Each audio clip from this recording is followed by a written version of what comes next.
Sakata la maji limetajwa kuwa na changamoto kubwa hasa katika eneo hili la Esiguta, ambapo pamoja na mambo mengine tunaelezwa kuwa ndoa nyingi zimekuwa zikivunjika kutokana na wanawake kutoka usiku kusaka maji hayo, na wanaporejea hawaaminiki kwa ume zao.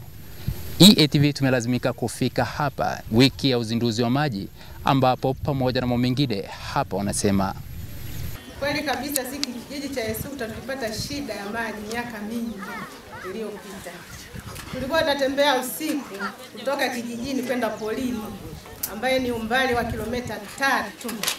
Tunaacha wanaume ndani. Na hii huduma ambayo imepatikana ya maji, kwa kweli tunaishukuru sana serikali yetu. Hii hali italeta amani katika ndoa, italeta amani katika kijiji, italeta ustawi mkubwa na italeta tija, kwa maana ya kwamba vijana na jamii kwa ujumla tutashiriki kwenye shughuli mbalimbali za kiuchumi. Wakina mama wanaenda mbali, wanafuata maji kichwani, Ngipa, Rugine na Crash. Wanatumia masaa 2 au 3, unakuta changamoto kubwa sana.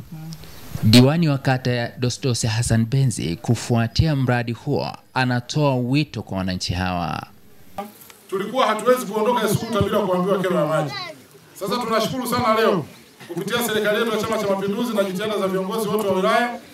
Serikali imetuletea fedha. Mradi huu umegharimu jumla pesa shilingi zaidi ya milioni 285.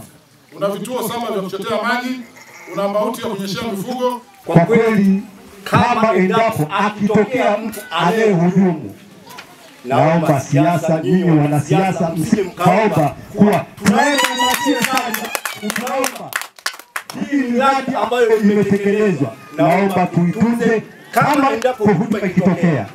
Meneja wa RUWASA Kiteto Mhandisi Stefano Mbaruk akizungumzia hali ya maji Kiteto anasema, huku mgeni rasmi katika maadhimisho hayo akisema serikali inatumia gharama kubwa hana kujenga miundombinu ya maji. Umesikia hapa mheshimiwa mgeni rasmi, gharama ya ujenzi wa mradi huu wa maji wa Esiguta tumetumia zaidi ya milioni 285.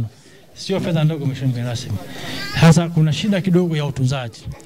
Kama nilivyosema baadhi ya viongozi hapa, na mimi naomba pia mradi wa maji wa Esiguta ni wa kwetu. Tutunze, tusimamie, tushirikiane na hawa wasimamizi ambao nimewazungumza hapa.